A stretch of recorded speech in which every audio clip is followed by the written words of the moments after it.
Good morning, everyone. Thank you for coming. I'm Peter Johnson-Staub, Assistant Town Manager, and I just wanted to thank you all for coming and to let you know that this is a really important topic for the Town Manager and the Board of Selectmen and the town in general. And there are obviously great attendance here today, but there will be many who will be seeing the same training either on video or with a follow-up live training.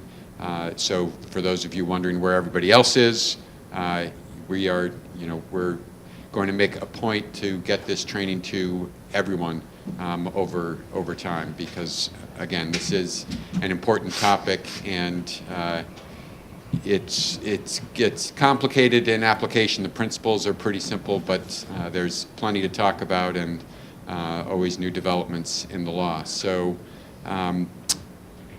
I also just want to emphasize from the management perspective that certainly if anyone ever feels like they have been, they're in an environment that is inappropriate or that they have been a victim of sexual harassment, we really want you to bring that forward, and you can do that in any number of ways. You can do it with your direct supervisor.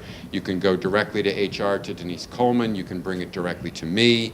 We want to know if there's a problem. We want to know about it. We want to look into it, and we want to take appropriate action. So I just wanted to open with that from management perspective, and now I'll introduce our trainer for today. Jack Dolan is an attorney with many years of experience in municipal law. He is a graduate of Harvard and Boston University Law. He also has the distinguished misfortune of having been a town manager himself, so he brings that operational experience to this topic, which is very valuable. So with that, I'll turn it over to Jack. Thank you, Peter. I warned Peter and Denise that it's a bad idea to put a microphone in front of me, because the other thing I do that Peter wisely didn't mention is that I sing in an Irish band. So you never know what's going to happen with a mic in front of me. So Jack, I forgot one thing that I meant to mention, and that is, although these microphones aren't doing much inside this room, and we probably don't need it for the broadcast, the taping, we will ask anyone who has a question, and we hope this will be interactive. You do need to use the microphone so that the camera's recording can pick it up, and hold them pretty close. These microphones are on, so if you wouldn't mind using the microphones for any questions. Sorry about that, Jack. yeah, so obviously this is being video recorded. Everybody should be aware of that. So I wouldn't be an attorney if I didn't begin with some fine print. And the fine print really is just intended to convey that these types of presentations are necessarily very broad, very generic in nature.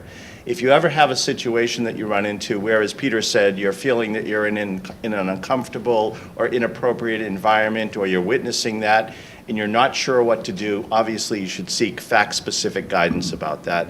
And as Peter mentioned, there are a number of resources for that. Your department heads, HR, Peter. The most important thing is reach out to somebody, and the town will make sure you get to the appropriate person. So you are here today probably because you were told that there was a sexual harassment presentation being done. So you may be wondering why I'm talking about anti-discrimination laws.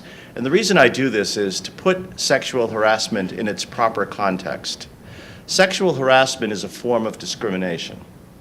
It's a form of gender-based discrimination, or sometimes sexual orientation-based discrimination. I don't know that it's always commonly understood to be that. I think sometimes people think of it as boys being boys, or just jokes that are off color, and it doesn't seem to rise to the level of discrimination, but that's what it is. And I think by beginning with an overview of the anti-discrimination laws, it helps to understand it in that context. So that's what we're going to do today.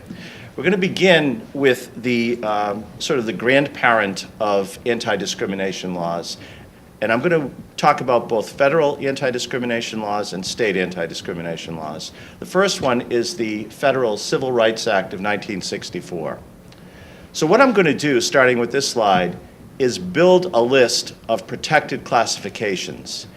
Individuals in these classifications are protected from discrimination based on that classification. So you see here a list: race, color, religion, gender, national origin. Those are all fairly obvious. But then you see one that says genetic information, and the acronym GINA, which stands for the Genetic Information Non-Discrimination Act.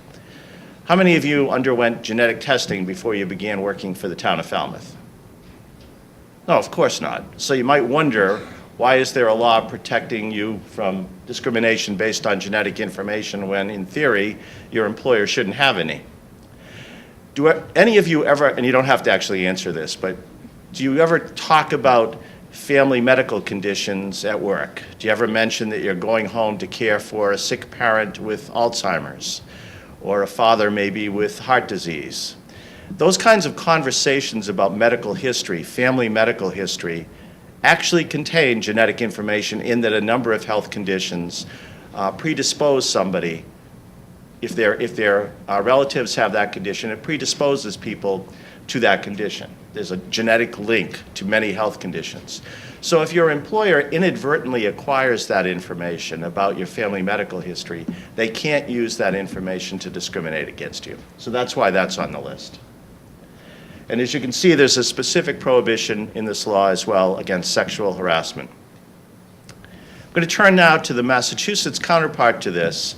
It's whenever you see the acronym MGL in Massachusetts, it stands for Massachusetts General Laws, and this is Chapter 151B. This law contains many of the same categories as the Federal Civil Rights Act, but you'll see that I've added some, and those are highlighted in blue. So this list is going to continue to expand as we go through subsequent slides, but let me focus on the ones that are added by the Massachusetts statute. Sexual orientation is specifically protected from discrimination in Massachusetts. Not so under the Civil Rights Act, at least not yet. Gender identification is a more recent addition to this list. So in Massachusetts, if you were born one gender, male or female, and you identify or you're transitioning to that other gender, either male or female, you're protected based on your gender identification. You also see ancestry on this list, but we already have national origin. Does anybody know the difference between national origin and ancestry? Anyone? Well, let me use myself as an example. I've already told you that I play in an Irish band. My last name is Dolan, and I have this face. Does that suggest to you what my ancestry may be? What do you think? Okay, but I wasn't born in Ireland. So my national origin, I was born in a foreign country, Worcester, but I wasn't born in Ireland. So my national origin is American, my ancestry is Irish, and I'm protected from discrimination on both those bases. As you know, historically, certain people of certain ancestries have been subject to discrimination, including the Irish, but certainly not exclusively the Irish. It's a long list. That's why ancestry is on the Massachusetts list. And finally, at the bottom, you see pregnancy and related conditions. As of April 1st, 2018, so this is a very recent addition, further protections were given to pregnant women and women who have recently delivered and who are either expressing breast milk or nursing their child. So there's protection against discrimination on that basis. There was already a federal law that we're going to look at in a minute that protected women. This provides further protections and essentially requires that they be accommodated in the workplace, almost as if that was a disability, but it's obviously, well, it can be a disability, but most of the time it's not. So continuing our expanding list, there's a federal law called the Age Discrimination in Employment Act. And strangely enough, or surprisingly enough, the attachment point for protection of this law is relatively low. Some of you may hit it eventually. It's 40 years of age. So that's a pretty low attachment point, at least from my perspective, looking back at 40. What this law does is protect older workers from discrimination in all aspects of employment, and that's true really of all these anti-discrimination laws. The genesis for this law is that many companies, particularly larger companies that caught the attention of Congress, when they downsized, the first to go were often the older workers because they were paid at a higher level than their newer counterparts. So if a company wanted to save money, an easy way to do that from their perspective was to get rid of the older workers. That cut their pension costs sometimes, it certainly cut their wages, but it also got rid of experienced workers, many of whom had been there their entire career. So this law protects older workers from being singled out for that kind of treatment. There can be other reasons to terminate the employment of an older worker, but it can't be based on their age, assuming they're 40 or older. What's the first thing you think of when you hear PDA? Come on, be brave. I know somebody's thinking it. I'll explain the There we go. So that's not what this acronym stands for, but it is what this acronym, or what can lead to this acronym. This is the Pregnancy Discrimination Act. I mentioned earlier that there was a federal law that predated the changes to the Massachusetts law, and that's this law. So within my lifetime, it used to happen that retail store owners, as one example, used to send saleswomen home, and I say saleswomen because it would only apply to them, would send them home when they started to show when they were pregnant in the workplace. It used to be that they thought it was unseemly for women to be working when they were pregnant, or unhealthy, or risky, or dangerous, or a potential liability. So employers would send women home, wouldn't leave it up to the woman. Congress passed this law to protect women from that kind of paternalistic approach. Women now, as they should, get to make a decision in conjunction with their health care provider about how long they work in the workplace. They also can't be discriminated against on the basis of the fact that they may decide to have children.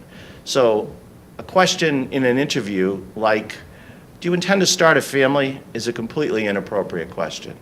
You can't decide not to hire a prospective employee based on the fact that they may be of childbearing years and want to have a family. Decisions about how long to remain in the workplace are left up to the woman.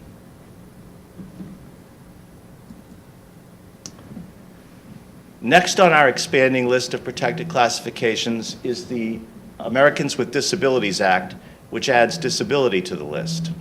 Now this law is a wide-ranging law. It had many implications. Certainly it has many implications in the employment context, which we're going to focus on, but it also has implications in public building construction and public housing and many other things. If you look at this door knob over here, it's not a knob. You see a lever on the door here. That's one of the changes that the Americans with Disabilities Act helped to foster. If you go into buildings that are open to the public, particularly public buildings, you'll almost never find round doorknobs anymore because individuals who have problems with dexterity, who can't grasp with their hands, can still open a door with their elbow or with a closed fist if it's a lever. That's one of the impacts of the Americans with Disabilities Act. But in the employment context, what we're talking about is, and this definition that you see, or this essential element of the law that you see in the second bullet point here, is very important.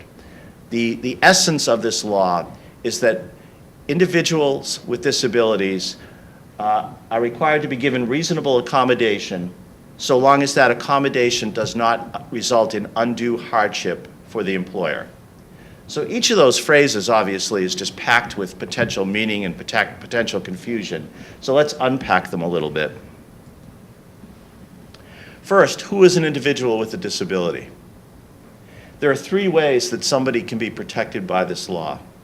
First, they can actually have a disability, meaning that they currently have a physical or mental condition that substantially limits one or more major life activities. That's the core definition of a disability under the law.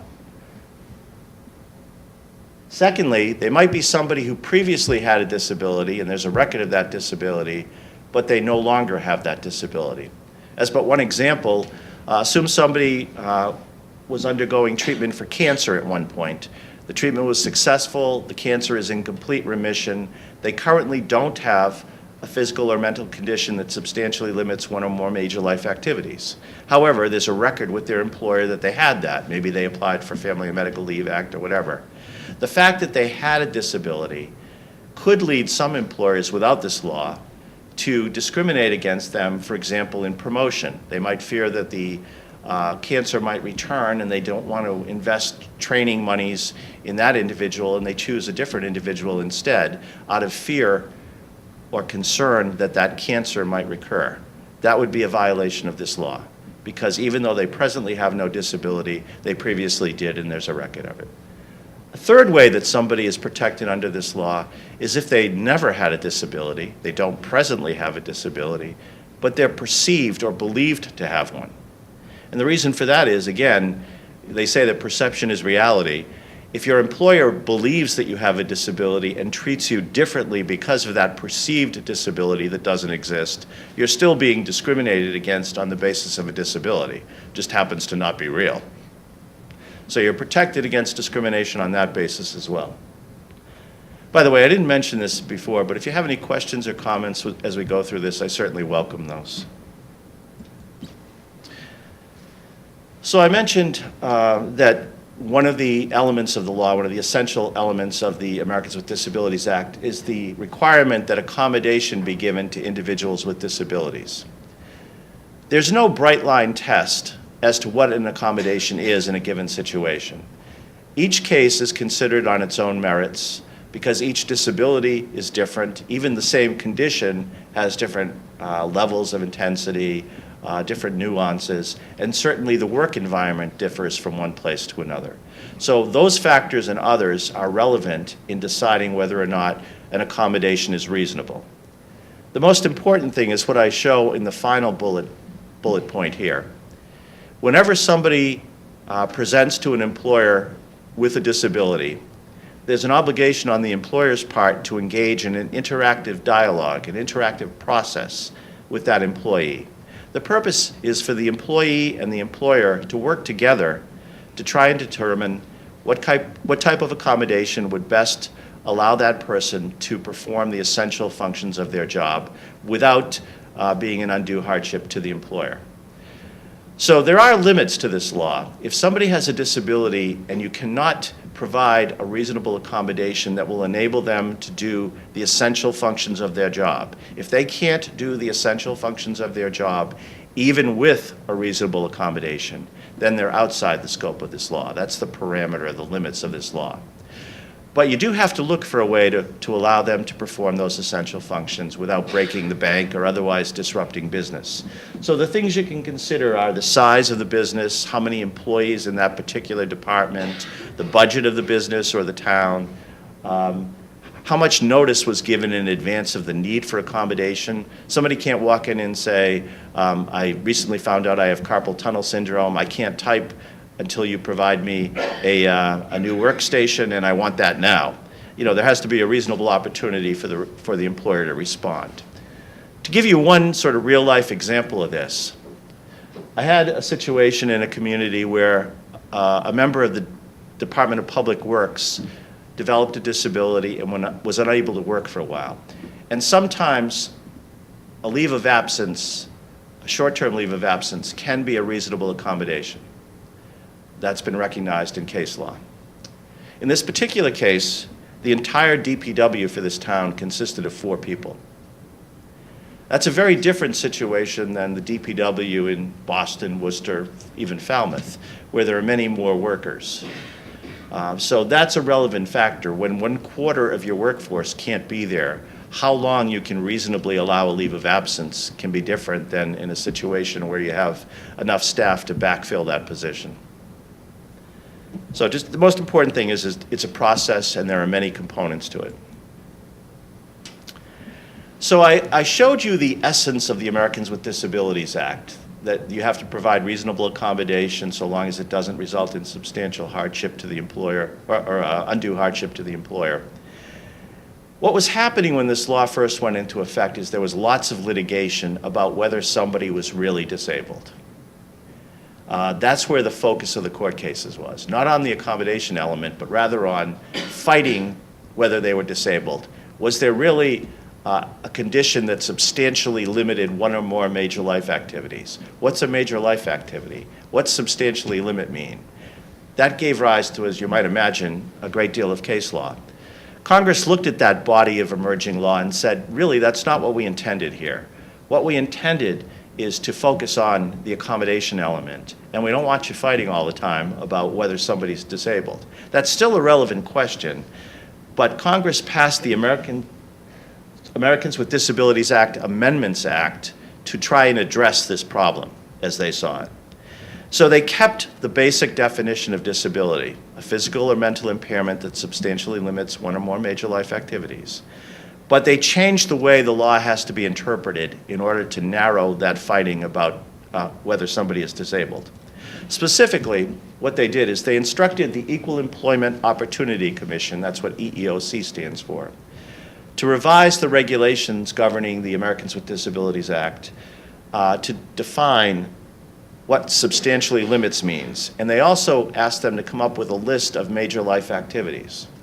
So major life activities includes things like things that we would first of all know would be a major life activity: vision, walking, things like that. But it also includes some more subtle things: reading, bending, communicating, concentrating. All of those things are considered major life activities. And if those are substantially limited by a physical or mental condition, somebody has a disability.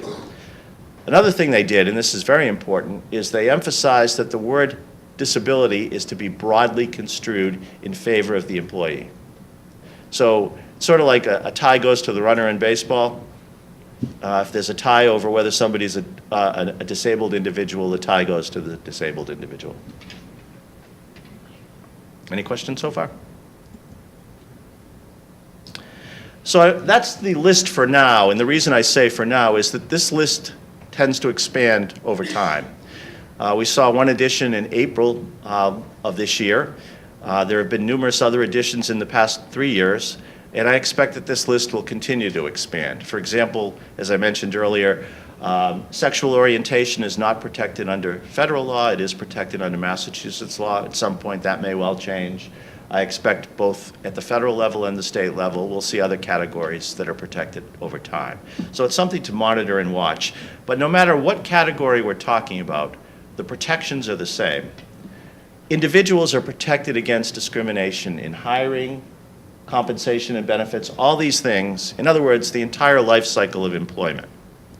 Sometimes they're even protected pre-employment. For example, if a pre-employment test of some sort is required and an applicant needs an accommodation because of a disability to take the test, sometimes the employer must provide an accommodation if it can be done, if it's reasonable, and if it doesn't result in undue hardship. So the implications of these protections are broad. So with that, I've tried to set the stage for turning our focus to sexual harassment, which, as I've mentioned repeatedly, is a form of discrimination. Again, it can be based on gender or sexual orientation, or conceivably even gender identification. And this is the audience participation portion of our show. So hopefully I'll have some other brave souls in the audience. Imagine that somebody comes to town hall every Monday to refill the vending machines.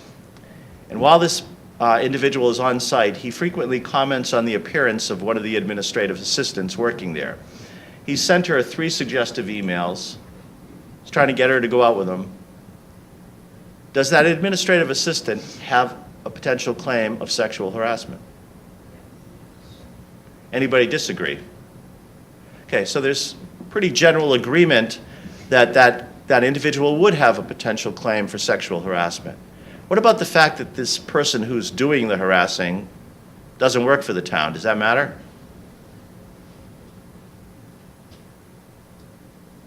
Anybody think it matters?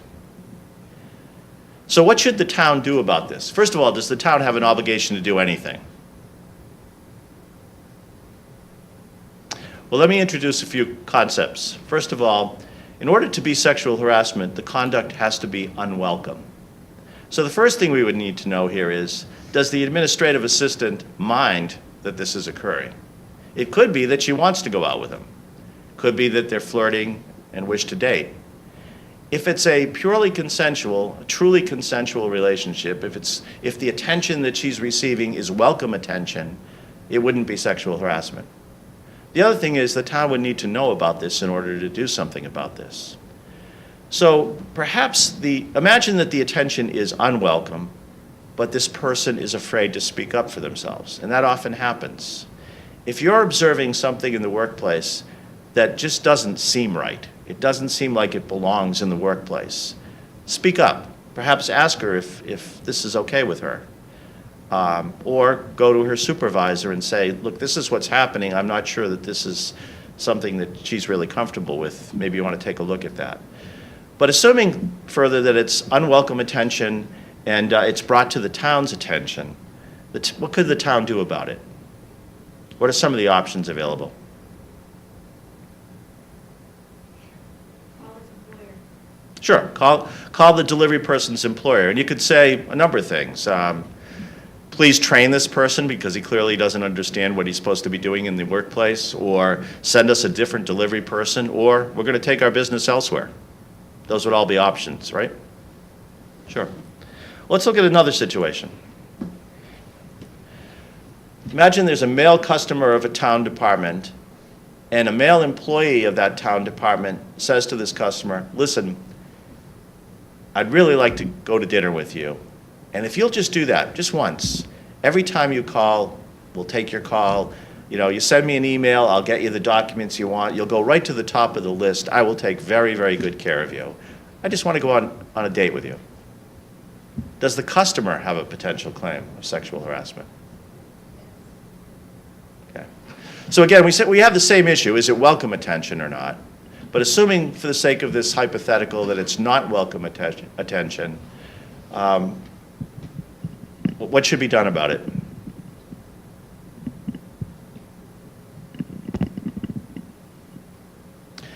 Well, a couple reasons why this particular hypothetical was included. First of all, you'll notice that both individuals here in this hypothetical are of the same gender.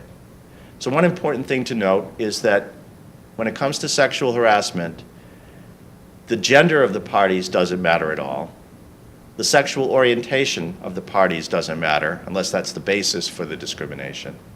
What matters is whether the conduct is appropriate and whether the conduct is welcome or unwelcome. So the fact that these are both male participants shouldn't matter. There are a number of problems with this. It's probably an ethics violation using your position in town to seek an advantage. But beyond that, you know, in the first example, the town can go somewhere else to get its office supplies. So the town can address that problem by calling up the company, as someone suggested, and saying, we're going to go elsewhere to get our office supplies because of the inappropriate behavior of your delivery person. This customer can't go somewhere else for town records. You can only go to the town of Falmouth for town assessment records or whatever this person may be seeking. So you have something of a captive audience. And I think that means that the bar for avoiding sexual harassment with the public is even higher, because they can't choose to take their business elsewhere. Does that make sense?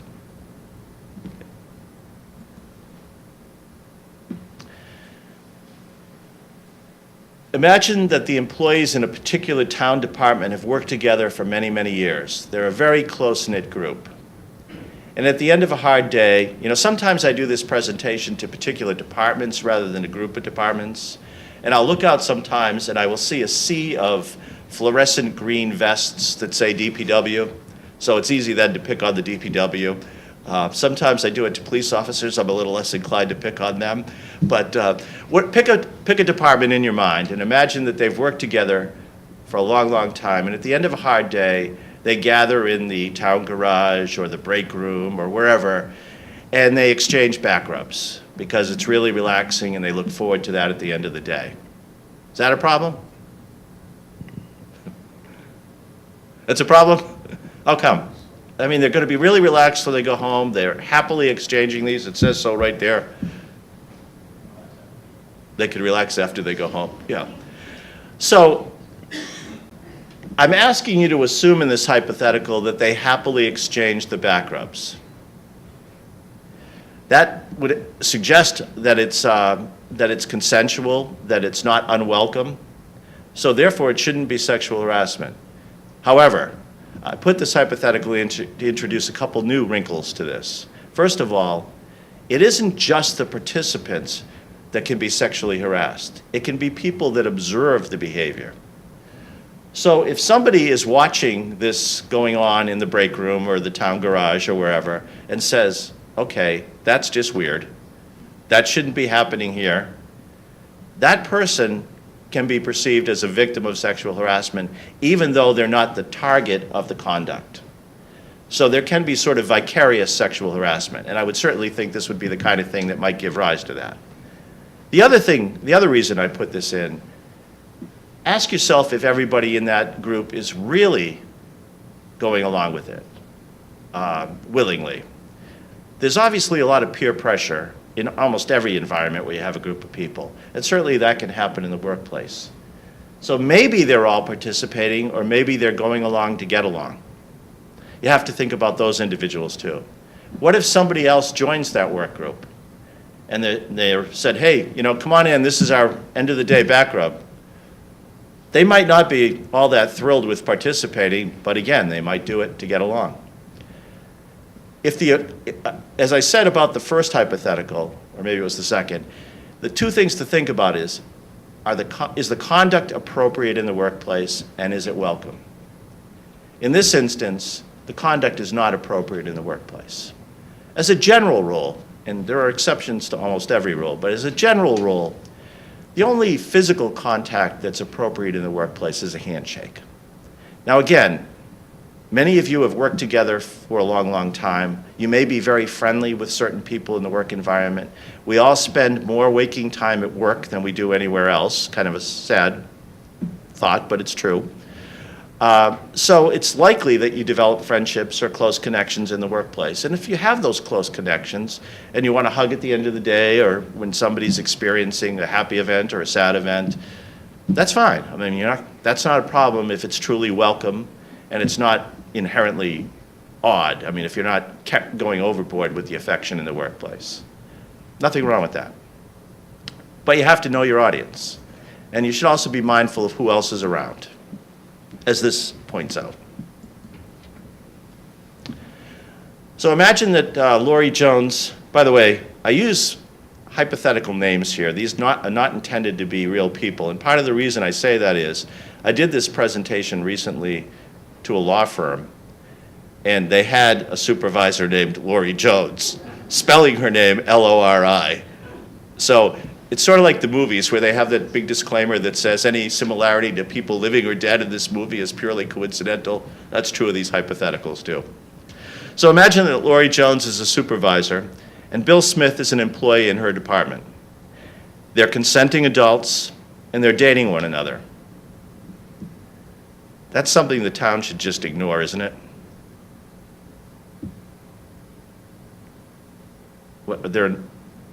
Are you not romantics? Come on, can't they have a life? What do you want to say? Power differential. There's a power differential. I'm glad you mentioned that, because I mentioned earlier that sexual harassment is a form of discrimination. And underlying many forms of discrimination, some might argue all forms of discrimination, is a power differential. Historically, sometimes currently, when you think about race relations, what's the basis for the discrimination? Well, it originated as a power differential. Certainly in the workplace, there's still a power differential between males and females. So whenever you have a situation where you have two people dating, it's always going to be potentially a problem in the workplace. It's certainly a much bigger problem when there is that difference of authority, when there's a power difference, where one supervises the other. And as you might imagine, sometimes things don't work out. So, as luck would have it, Lori and Bill break up. A year later, Lori wants to resume the relationship, still carrying a torch for Bill. Bill wants no part of it. Lori tells Bill that he shouldn't expect any further raises, or maybe she says, I'm sensing a bad attitude from you. This is going to reflect poorly in your evaluation. She probably would be more subtle than saying you're not going to get a raise. I'm noting a bad attitude. Your evaluation is probably not going to be as good as it's been in the past. Is that an issue for the town? Yeah. So, how many people here supervise individuals? Okay. Supervisors have special status under the law generally, but certainly in this arena, you have special responsibilities. First of all, if Lori is sexually harassing Bill, Lori's conduct is going to be imputed to the town, meaning that the town is responsible for what Lori does, as if the town itself were doing it. Because in effect, the town is doing it. Supervisors act for the town. You're cloaked with authority from the town, and therefore, your conduct is imputed to the town and there's strict liability for it. So you have a special obligation not to engage in sexual harassment. You also have an obligation as supervisors to report sexual harassment or suspected inappropriate conduct whenever you see it or whenever you learn of it. Very important. And supervisors in some instances can be personally liable for their sexual harassment as well. So there's many reasons why supervisors need to pay particular attention, but all of us need to pay particular attention to this issue these days.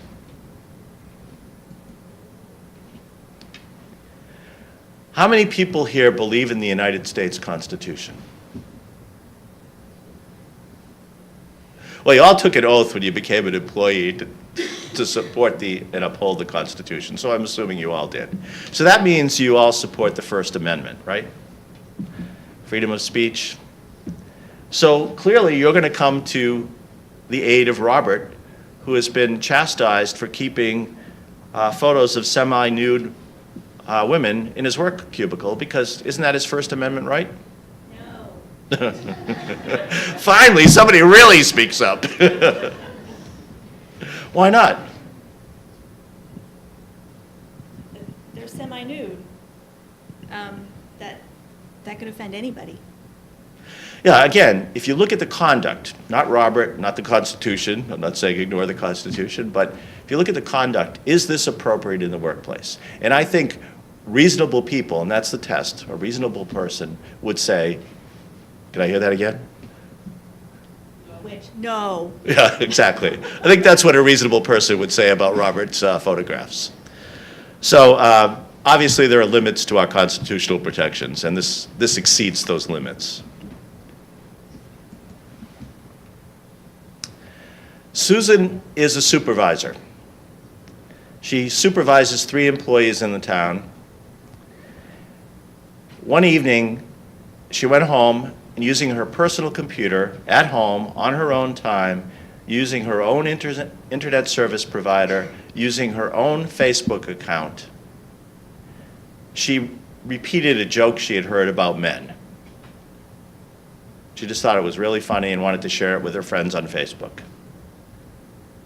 Now, I asked this before about a different hypothetical. That's something the town should just stay the heck out of, right?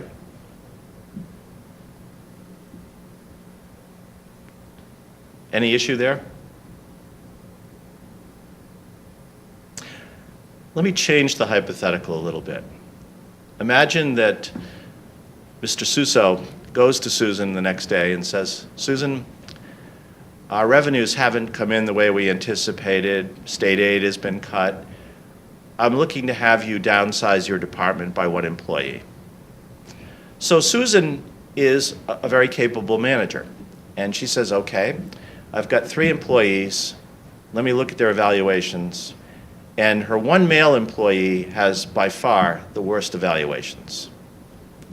Terrible. He's also the last one hired. So by objective standards, he would seem to be the logical candidate to be the one that's laid off. Wouldn't you agree? So that's what Susan does. The next day, one of Robert's friends, let's imagine Robert's the one, I don't know why I'm picking on Robert, but anyway, Sam, whatever his name is laid off, and one of his friends brings him a printout of Susan's Facebook page, where there's this joke about men, disparaging men. And he says to Sam or Robert or whoever this laid off individual is, you know, I don't think Susan really likes men, or I think she's got a problem with men. I think that's why you got laid off. So ordinarily, he probably wouldn't have much recourse if he lost his job for economic reasons and they were well documented and they were non-discriminatory. However, now Susan has given him a free pass to the Massachusetts Commission Against Discrimination for a discrimination complaint. He never would have had any argument to make, but now he does, because he can say, look at this.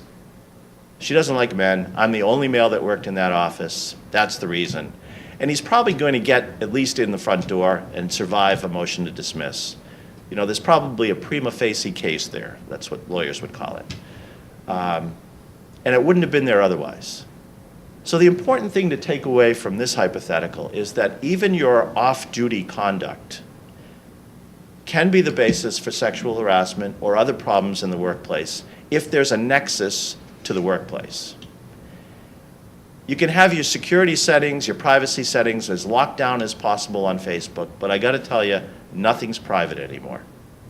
And to give you another real-life example of this, when we're talking about harassment or discrimination and there's an investigation of that, one of the things that you always have to be mindful of is any retaliation that might result from that. So I always warn people when I interview them in an investigation that they shouldn't retaliate against anybody for being involved in the reporting of that incident or participating in the investigation of it. And they also shouldn't be subjected to any retaliation for their participation. So I interviewed somebody in another town, gave my standard spiel about retaliation, and about an hour later, she came back with a printout of a Facebook page. And in that printout, she was being criticized by a fellow employee for talking to me. That fellow employee then became the subject of an investigation for retaliation. It's just too small a world these days online. We're all interconnected. Our privacy, lamentably, is largely gone, especially in this arena. So think twice about what you put on Facebook. Let me change this hypothetical in a much broader way, and I think it'll be even starker. Imagine that Susan's a police officer, and imagine the joke that she posted on Facebook was about a particular ethnicity. Susan's going to have a problem with her career after that. So think about your off-duty conduct, not just in social media, but at social events. If you can't do it or say it at the water cooler in town hall, you probably shouldn't be doing it online either. Does that make sense? Anybody disagree with that? Or not quite see that that should be true or is true? I think we've all known somebody like David. Probably the class clown as he was growing up, but now he's the person that always has a joke to tell. Every day he's got a new joke. And he likes to share them with people, just wants to brighten their day. And sometimes the jokes David tells are a little bit off color. But people laugh, you know, they know that he doesn't mean anything by it. Given that he's only joking, he doesn't have any bad intent, is that a problem? I'm seeing mostly heads nodding yes, it's a problem. A couple sort of going side to side like it's not. Again, I would suggest that you look at the conduct, not the intent of the actor, but the conduct and whether it's appropriate in the workplace. And if the conduct is not appropriate in the workplace, it shouldn't be happening. So again, people may be laughing, but it might be that uncomfortable laugh that people have when they're told a joke and they feel like they should laugh, but they walk away, you know, sort of cringing inside. If it's not a joke that's appropriate to tell in the workplace, don't tell it, even if you think it's hilarious.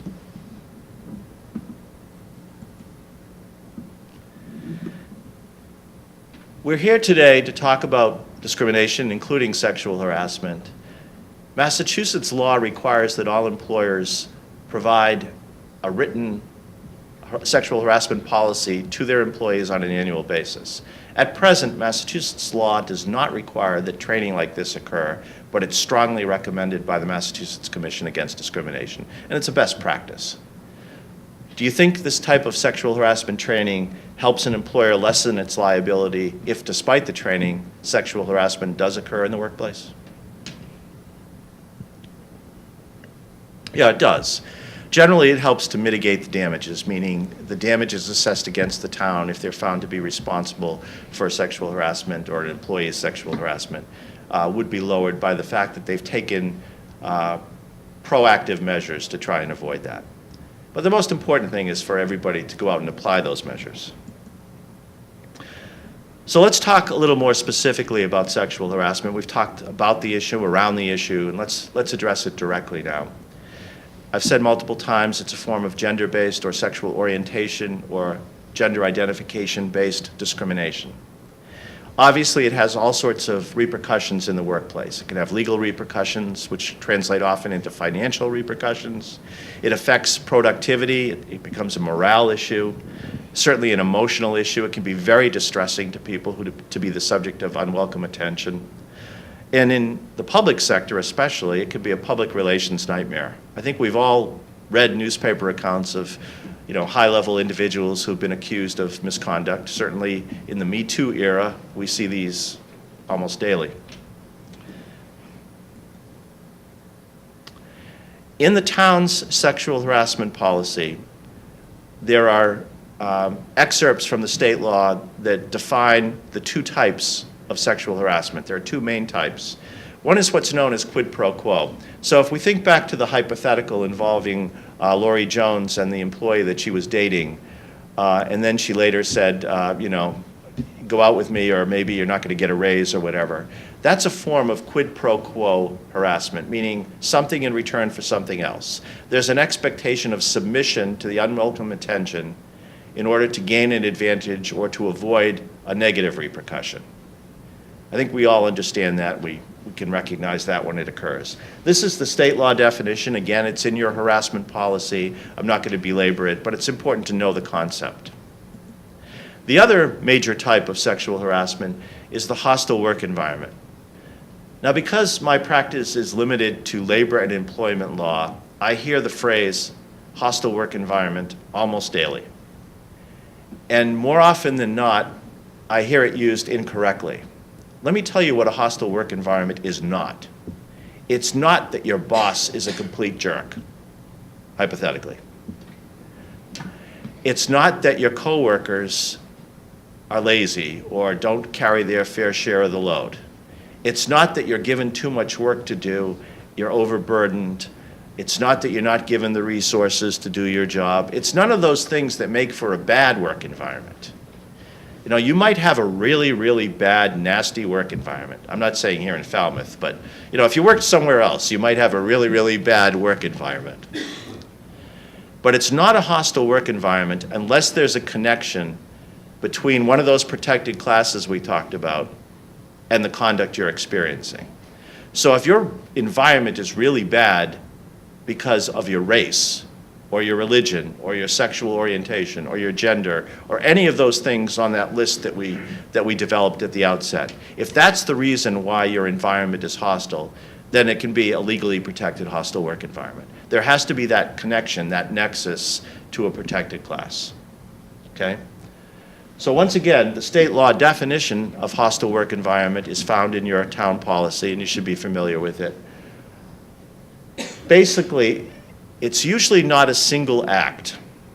So typically, in order for a hostile work environment to exist, the conduct, the inappropriate or negative conduct, has to be so pervasive that it essentially changes the nature of the work environment. A single act is usually not enough.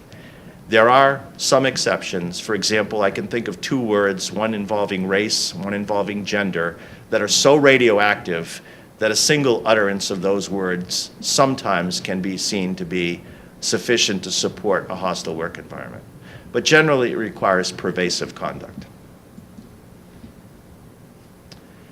So even though those are the two major types of sexual harassment, the ways that they can occur can vary. And typically they can be verbal, nonverbal, or physical. So here we have, it's a little blurry, but I think we have Woody Allen and Scarlett Johansson. And you can almost imagine Scarlett Johansson saying, "Woody, my eyes are up here." That can be a form of sexual harassment.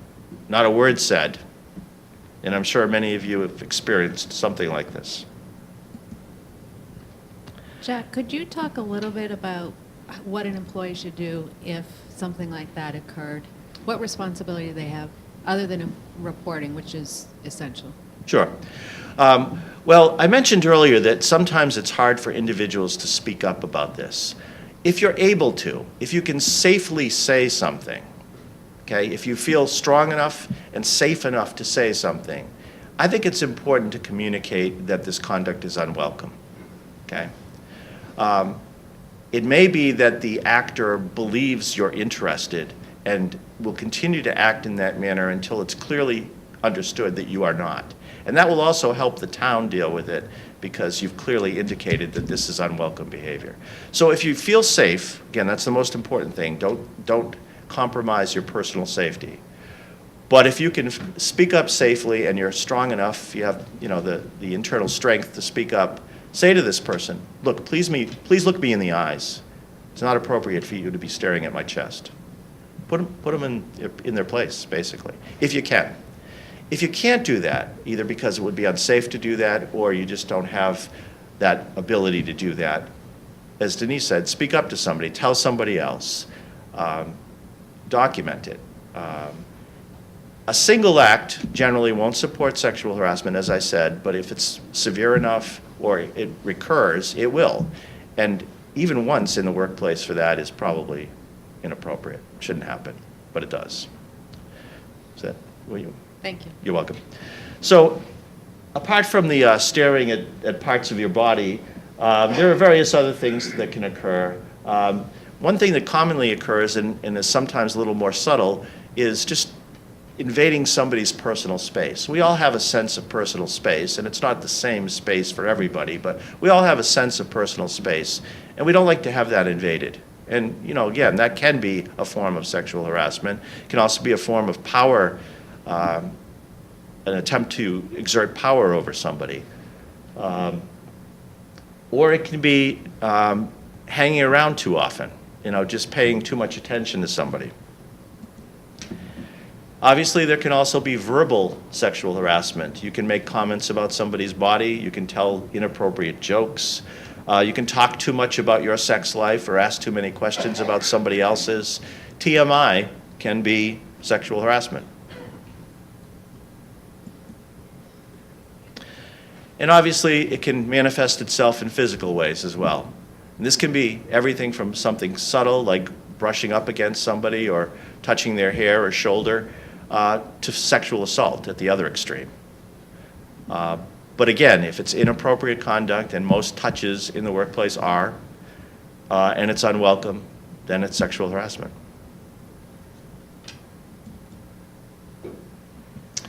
So just to repeat some of the key elements here, the gender of the parties doesn't matter. It can be male-male, male-female. Sexual orientation doesn't matter. The relative power of the two individuals doesn't matter, except that it's more inappropriate for a supervisor to be engaged in conduct that's inappropriate than it is for a non-supervisor. But that doesn't mean that supervisors are not sometimes harassed by subordinates. That can happen as well. As I mentioned before, there can be vicarious harassment, meaning you're not one of the participants, you're not the target of conduct or the actor, but you're observing it, you're hearing it, you're seeing it, you're somehow perceiving this inappropriate conduct and you're affected by it. That can be a form of sexual harassment as well. I already talked about this, talked about the costs and the impacts. Why do we care about sexual harassment? I think the most important thing is it's just the right thing to do. I probably wouldn't have a job if everybody applied the golden rule, if we all treated one another the way we'd like to be treated. I'd be okay with that. I'd find another job. So, I think we all know that this is a serious issue these days. If we didn't know before Harvey here and the Me Too movement, we certainly know it now. Does anybody really believe that he was with all these women because he's the best looking guy in Hollywood? It goes back to the power issue. Much of this is rooted in an imbalance of power. Not always, but it often is. It's often not about sex, it's often about the exercise of power. So what can we do in response? What can we do in the Me Too era to have a workplace that's as free as possible from sexual harassment and other forms of discrimination? One thing I know the town of Falmouth does, I live in Falmouth, I love Falmouth, one thing I know it does is try to foster a culture of respect. Culture of civility, respect. When people treat each other with respect, these things don't happen. I think most of the things on this list the town tries to do, training. All of you, hopefully, will not ignore inappropriate conduct. If you see it, even if you're not a supervisor, again, if you're a supervisor, you have an affirmative obligation to speak up about it. But even if you're not, it's sort of like that announcement that plays over and over again at South Station or other public transportation venues. If you see something, say something, okay? They're talking about, obviously, packages that are left or other things that might be a potential indicator of terrorism. But in the workplace, people don't have the voice always to speak up for themselves. Be that voice. What happens if you do speak up? The town will conduct an investigation. The town, or any employer, has an obligation to conduct a thorough, prompt, and objective investigation.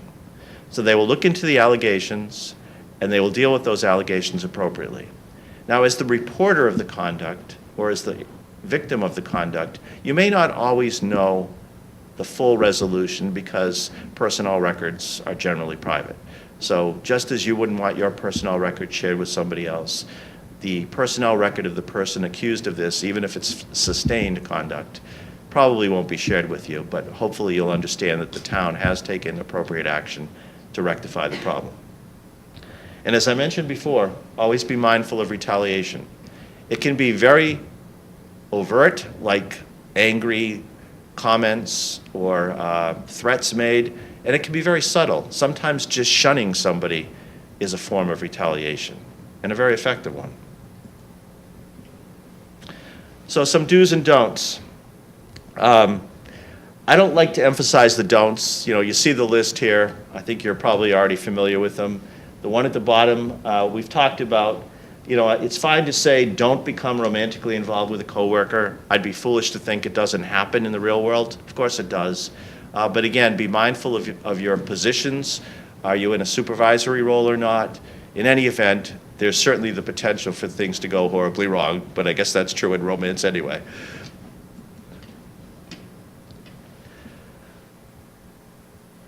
The list of do's, I mentioned before that you should not engage in physical contact in the workplace usually. A handshake is generally acceptable, anything else is not. There may be exceptions if you're with close friends that you've developed in the workplace. Number 2 on the list here, compliment coworkers on their work, not on their appearance. I will tell you, I will confess to having violated this multiple times myself. I used to work in a law firm in downtown Boston with 50 attorneys. Again, because you work together every day, you develop closer relationships than you do with strangers. And I would say to my colleagues, male or female, you know, nice suit, or, oh wow, is that a new dress? Looks great, that kind of thing. Was I taking a chance doing that? Yeah, absolutely I was. But I knew my audience, at least I hoped I did, and I did in this instance guess right. But I could have guessed wrong, and I could have said something like, nice dress, and offended somebody. So be mindful of your audience, but if you're pretty confident, then say that.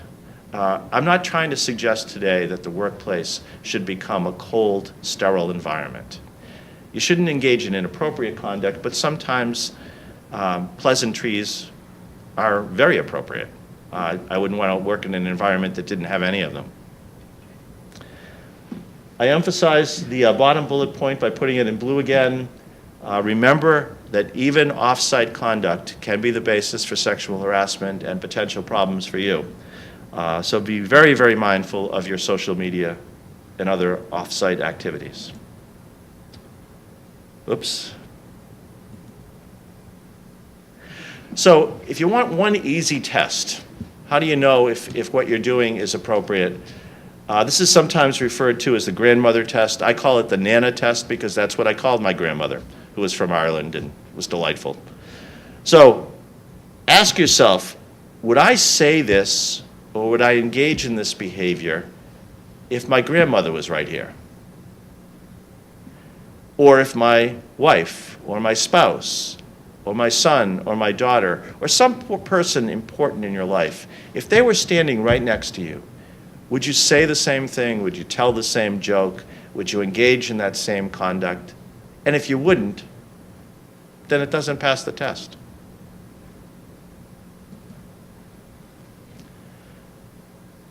So that's the end of the presentation, except Denise has a question or a comment. Yes, Denise Coleman, HR Director for the town. I know most of you. I just wanted to stress to you, Jack's done a great job of giving you examples of what discrimination and sexual harassment are. The important thing to take away from today is if you feel that you have been harassed or discriminated on, you have rights, and the most important thing to do is to report it. If you report it, then there's something we can do. We can investigate it confidentially. If not, if we don't know about it, there's nothing we can do about it. So I just would like you all to take that home with you, that the importance of reporting it. Thank you. So we hear a lot about this today, you know, in this era, the Me Too era, and even before that. Did anybody learn anything today that you didn't know before you came in here? No? Well, I was a complete failure then. Thanks for making my day. You're welcome. I'll be happy to fail anytime. So, well, hopefully you did learn something that you can apply and maybe just a different perspective on some of the things you already knew. But anyway, thank you for participating, and I hope you have a wonderful day. Thanks.